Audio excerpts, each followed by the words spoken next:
नमस्कार और सुप्रभात। आज के ये व्लॉग नंबर 13 से, जैसे कि हमने पहले बात की थी, आज हम रामायण की कहानी जो है, रामायण का पार्ट जो है वो शुरू करेंगे बात करनी। और मैंने पहले भी ये बात कही है, हमारे जो स्मृति के जो टेक्स्ट हैं, जो याद रख के पीढ़ी दर पीढ़ी सिखाए गए हैं, जो माँ बाप ने अपने बच्चों को सिखाए हैं, बच्चों ने आगे सिखाए हैं, उस तरीके से स्मृति के जो टेक्स्ट आगे चले हैं, उसमें रामायण जो है सबसे बड़ा, सबसे इम्पोर्टेंट जो टेक्स्ट है। और मेरी भी चाहत है, मेरी भी ख्वाहिश है कि मेरा बेटा भी उसको सीखे, और कोई भी उसे सुनना चाहता है, सीखना चाहता है, तो इन ब्लॉग्स को देखे, सुने और सीख पाए। तो रामायण, जैसे आप ऑनलाइन भी सर्च करेंगे, रामायण के बहुत सारे वर्जन हैं, जैसे मैंने पहले भी कहा है, क्योंकि ये श्रुति का टेक्स्ट नहीं है जो हमें भगवान से, देवताओं से मिला है। ये स्मृति का टेक्स्ट है जिसको पीढ़ी दर पीढ़ी याद रख के पास किया गया है। तो हर जो वर्जन है उसमें थोड़े थोड़े वेरिएशन है, थोड़े थोड़े प्लस माइनस हैं। हर एक थोड़ा थोड़ा अलग से लिखा गया है, थोड़ा सा अलग से याद रखा गया है, पर सारे ही वर्जन हैं जिन्हें हम सही मानते हैं। तो मैं जो वर्ज़न पर्टिकुलरली यूज़ कर रहा हूँ, मैं यूज़ कर रहा हूँ हरि प्रसाद जी का ट्रांसलेटेड 1955 में पब्लिश्ड रामायण ऑफ वाल्मीकि के नाम से। ये ऑनलाइन आप सर्च करेंगे तो बड़े इजीली अवेलेबल है, बहुत सारी वेबसाइट्स पे दिया है ये वर्ज़न। और वाल्मीकि जी की लिखी हुई रामायण है, ओरिजिनली संस्कृत में लिखी गई थी। हज़ारों सालों से इसे पीढ़ी दर पीढ़ी बताया गया, और अभी पिछले ही कुछ 100 सालों में इसे ट्रांसलेट करके इसके हिंदी में और अंग्रेजी में और अलग-अलग भाषाओं में इसके वर्ज़न बनाए गए हैं। और सबसे इम्पोर्टेंट बात ये है कि दुनिया भर में रामायण ने बड़ी ख्याति पाई है, कि ये बड़ी एक इम्पोर्टेंट कहानी है, जो हमें सिखाती है कि कैसे हमें अच्छा इंसान बनना है। क्योंकि हमने जैसे पिछले ब्लॉग्स में भी बात की, हमें 2 ही बातें करनी है।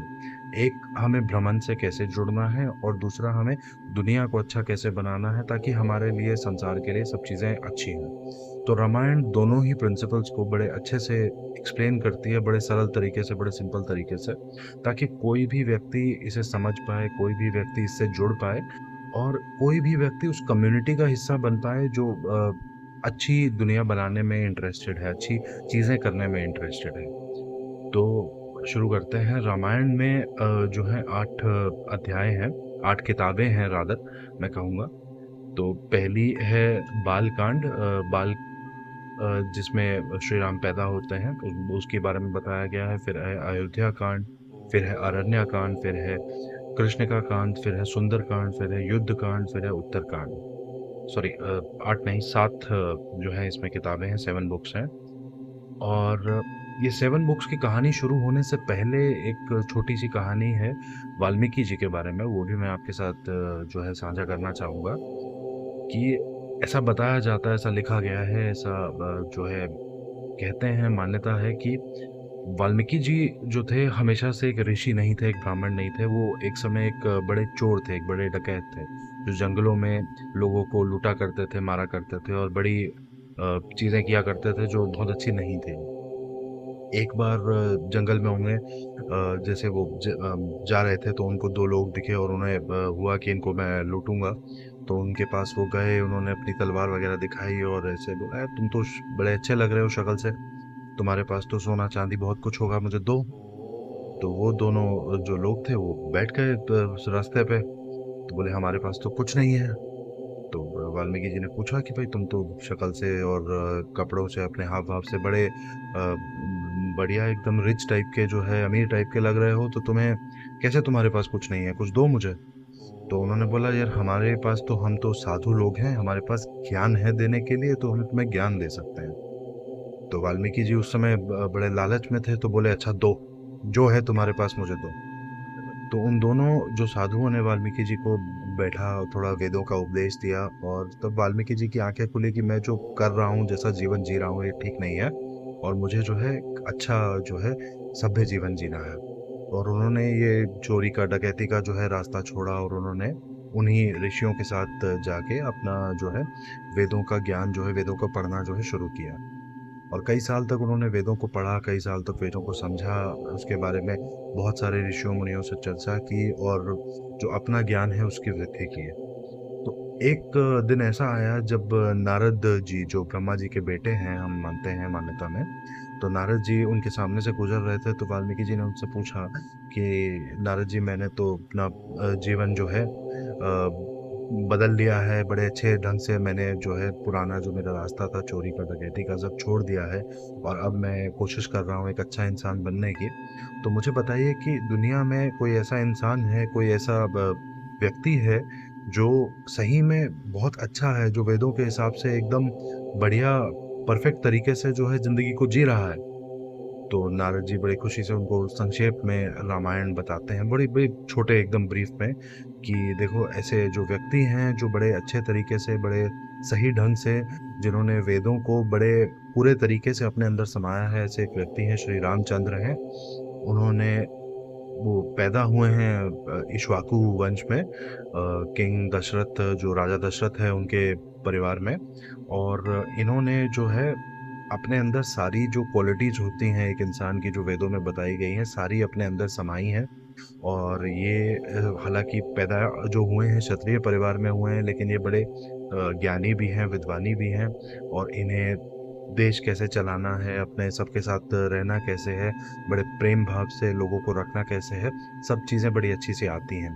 तो जो रामायण की पूरी कहानी है कि श्री राम पैदा हुए, उसके बाद रावण से उनका युद्ध हुआ, और कैसे वो वापस आए, वो पूरी कहानी संक्षेप में उनको सुनाते हैं। तो वाल्मीकि जी जो हैं बड़े इम्प्रेस होते हैं, बड़ा खुश होते हैं जान के कि ऐसा एक व्यक्ति है दुनिया में जिन्होंने बड़ा जो है पॉजिटिव जो है काम किया है। तो वाल्मीकि जी आगे जाते हैं, उस पर मेडिटेट करते हैं। तो ऐसा मान्यता में कहा गया है कि जब वो ये मेडिटेशन कंटिन्यू करते हैं, तो ब्रह्मा जी की तरफ से उनको एक वरदान मिलता है कि श्री राम की पूरी जिंदगी की, जब से ये कहानी शुरू हुई, से जब से श्री राम जो है धरती से चले गए, पूरी जिंदगी वाल्मीकि वाल्मीकि जी को दिखाई गई। और उन्होंने श्लोकों के माध्यम से संस्कृत में श्लोक लिख के और कविताएं लिख के एक पूरी जो है रामायण को उन्होंने बताया, लिखाया, और वैसे ये रामायण चलती आई है। तो मुझे लगता है बड़ी ये इंटरेस्टिंग स्टोरी है रामायण की, कि रामायण लिखने जो ऑथर हैं रामायण के, जो वाल्मीकि जी जिन्होंने लिखी है रामायण, उनकी भी एक बड़ी इंपॉर्टेंट कहानी है कि कैसे वो एक अच्छे इंसान बने, और कैसे बड़ा इन्फ्लुएंस उनकी ज़िंदगी में रहा श्री राम की जो ज़िंदगी है उसका। और वो ज़िंदगी जब उन्होंने लिखी है, उन्होंने भारत को पिछले हज़ारों सालों में बड़ा इन्फ्लुएंस किया है, और आने वाले कई हज़ारों सालों में भी मुझे लगता है बड़ा इन्फ्लुएंस करेंगे। क्योंकि रामायण जब हम स्टडी करते हैं तो हम ये देखते हैं कि अच्छाई और बुराई की बेसिकली लड़ाई है। रावण है जो बुरा है, श्री राम है जो अच्छे हैं, और उनके बीच में युद्ध है, और अच्छाई जीतती है। बट एक चीज़ ये समझने की है रामायण को पढ़ने में, कि जब जब ऐसा होता है कि अच्छाई जो है बड़ी ज़्यादा हो जाती है, तो लोग जो है थोड़े कमज़ोर पड़ जाते हैं, तो कोई ना कोई बुरी चीज़ है जो बड़ी बढ़ जाती है, रावण की तरह बड़ी फैल जाती है। फिर उसके बाद दोबारा ऐसा समय आता है कि जहाँ श्री राम जैसे लोग आते हैं जो अच्छाई को फैलाते हैं, तो बुराई कम हो जाती है। तो ये जो सर्कल है ये चलता रहता है। रामायण का जो टोटल पर्पस है जो समझाने का, कि समय जो है सबसे बलवान है।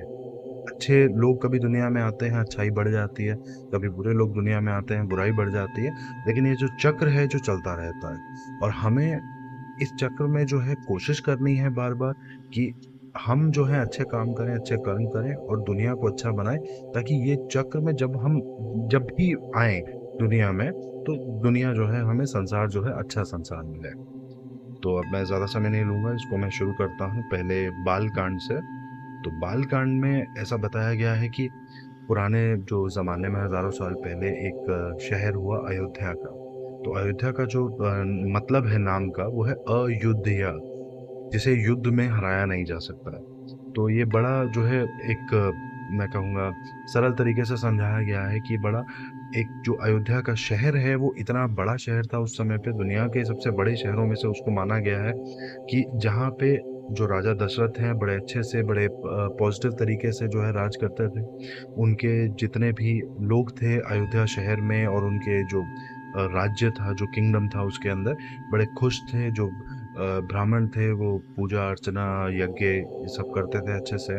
जो क्षत्रिय थे, जो उनके जो कहते हैं अंग्रेजी में हम वॉरियर्स थे, वो अपने देश को, अपने शहर को अच्छे से रक्षा करते थे उनकी, और बड़े इंश्योर करते थे कि कोई भी नेगेटिव चीज़ जो है शहर में ना आए।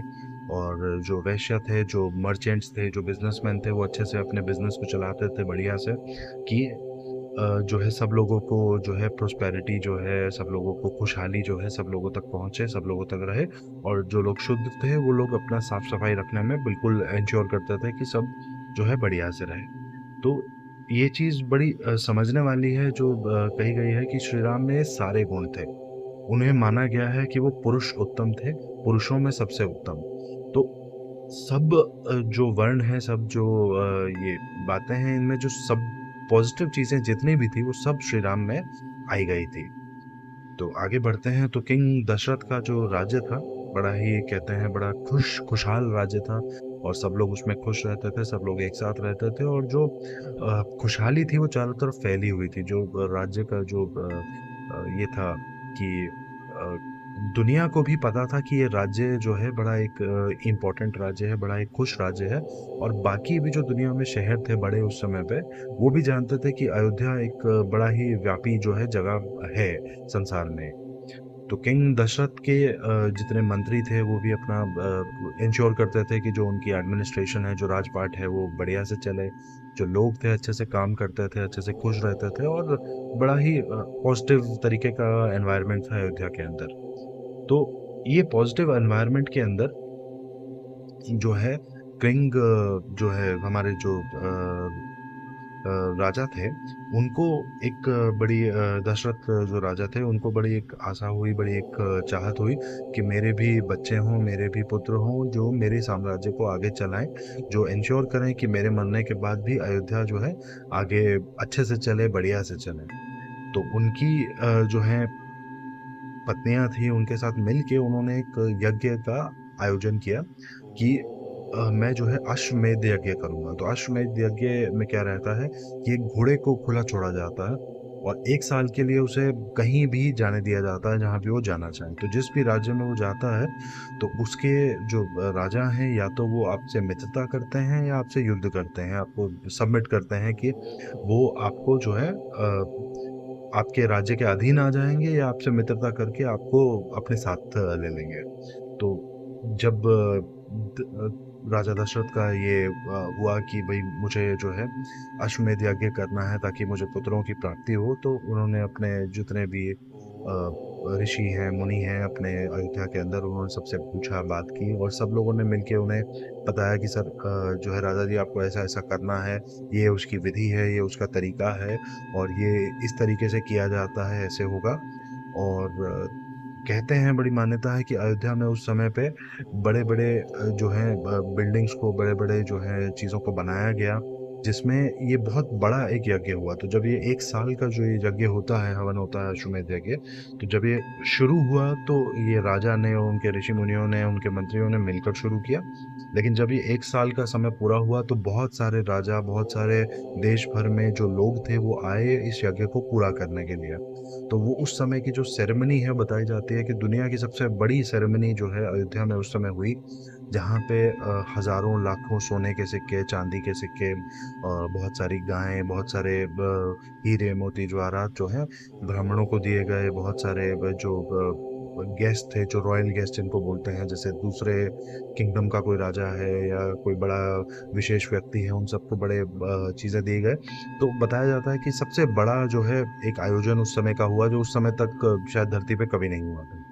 तो ये जो आयोजन जब पूरा होने वाला था, उस समय कहते हैं ब्रह्मा जी के पास बहुत सारे गंधर्व और यक्ष और बहुत सारे जो देवी और देवता थे वो ब्रह्मा जी के पास गए। तो उन्होंने उनसे रिक्वेस्ट किया कि ब्रह्मा जी देखिए, ये जो हमारे किंग जो है, राजा जो है दशरथ है, ये इतना बड़ा जो यज्ञ कर रहे हैं, अश्वमेध यज्ञ कर रहे हैं कि इनको पुत्रों की प्राप्ति हो। तो ऐसा है कि हमारी एक समस्या है। तो जो है लंका में एक राजा है रावण, जिसको आपने बहुत सारे वरदान दिए हैं, और आपके वरदानों से वो इतना शक्तिशाली हो गया है कि वो सबको पीड़ित कर रहा है। वो कहीं भी जाता है, लोगों को मारता है, किसी को भी उठा लेता है, किसी को भी दंड जो है, पीड़ा जो है देता है, और कुछ भी करता है जो उसको लगता है, जो उसका मन करता है, चाहे वो चीज़ सही है चाहे वो चीज़ गलत है। और इसने बहुत जो है दुनिया में दुख दिए हैं, और इसका कुछ हम रोक भी नहीं पा रहे हैं, कोई कुछ कर भी नहीं पा रहे हैं, क्योंकि आपने इनको इतने सारे वरदान दिए हैं।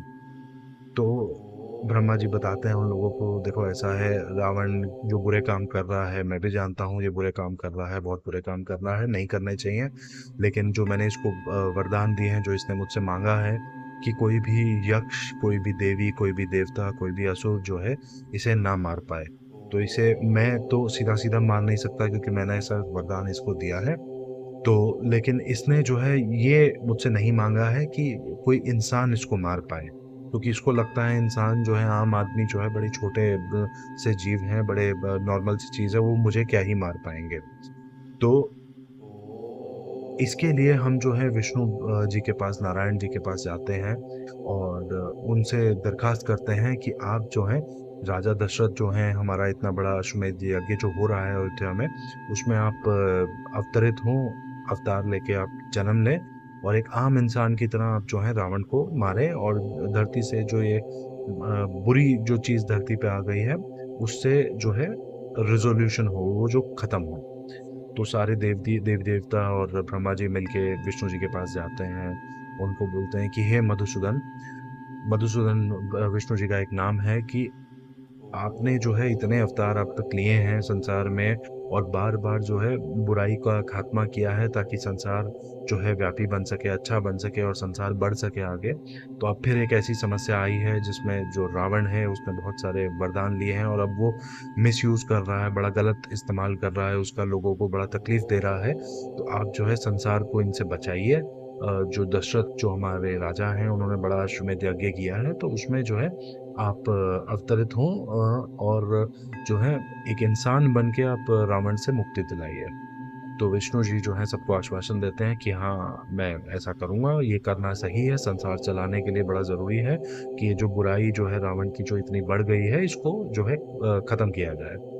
तो जब ये अश्वमेध यज्ञ पूरा होता है, यज्ञ के आखिरी दिन जब सारे ब्राह्मण जो हैं, सारे जो गेस्ट हैं, सब लोग चले जाते हैं, तो किंग जो राजा दशरथ है, उनको उनके जो ऋषि हैं उस समय पे, ऋषि और मुनि हैं, वो बिल्कुल आखिरी में एक ऐसा कहते हैं खीर बनाते हैं, और जब वो बना के यज्ञ के पास लाई जाती है, बिल्कुल अग्नि के पास, तो उसको भगवान जो है वहाँ पे अवतरित होके एक जो है शेर के रूप में अवतरित होके वहाँ उसको आशीर्वाद देते हैं कि भाई ये खीर, राजा दशरथ, हम तुम्हारे हवन से बड़े प्रसन्न हुए हैं, तुमने एक साल बड़ी मेहनत की है इस हवन को करने में, और ये जो खीर है, हम इसको आशीर्वाद देते हैं कि ये जब तुम्हारी जो पत्नियां हैं ये इसको खाएंगी, तो उन्हें पुत्रों की प्राप्ति होगी।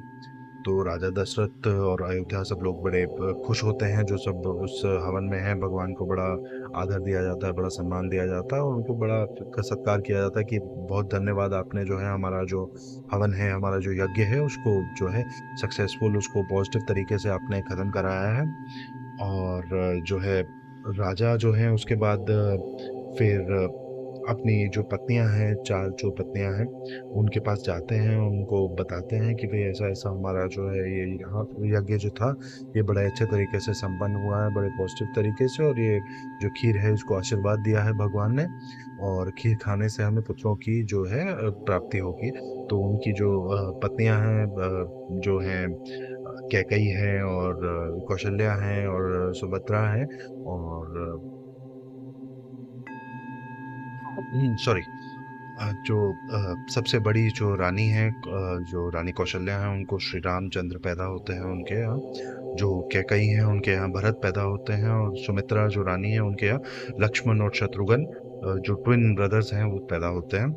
और ऐसा कहा गया है कि ये बड़ा एक ऑस्पिशियस समय पे ये होता है, एक पर्टिकुलर नक्षत्र निकलता है जिसके अंदर एक बड़ा भगवान का बड़ा एक आशीर्वाद रहता है, जिससे ये चार जो पुत्र हैं उनकी, हमारे जो राजा हैं दशरथ, उनको जो है प्राप्ति होती है। तो ये जो चार जो बच्चे पैदा होते हैं, श्री राम और भरत और लक्ष्मण और शत्रुघ्न, ऐसा बताया गया है कि ये सारे ही चारों ही विष्णु भगवान के अवतार हैं। किंग जो राजा राम हैं उनके अंदर विष्णु भगवान पूरी तरह से अवतरित होते हैं। जो भरत हैं, लक्ष्मण हैं, शत्रुघ्न हैं, उनमें थोड़ा कम तरीके से अवतरित होते हैं। तो जो बड़े भाई हैं श्री राम हैं, वो विष्णु के पूरे अवतार माने गए हैं। आज का जो ये हमारा व्लॉग है, जो रामायण की कहानी हमने शुरू की है, इसको मैं यहीं पे रोकता हूँ। और आने वाले दिनों में हम जो है रामायण को और डिटेल में आगे में चर्चा करेंगे। मैं आशा करता हूँ कि आपको व्लॉग जो है पसंद आया होगा। आपको मैं रिक्वेस्ट करता हूँ कि इसे लाइक करें, सब्सक्राइब करें, शेयर करें। कोई आपका फीडबैक है, कोई आप कुछ कहना चाहते हैं, बताना चाहते हैं, तो वो ज़रूर कमेंट में हमारे साथ शेयर करें। बहुत बहुत धन्यवाद।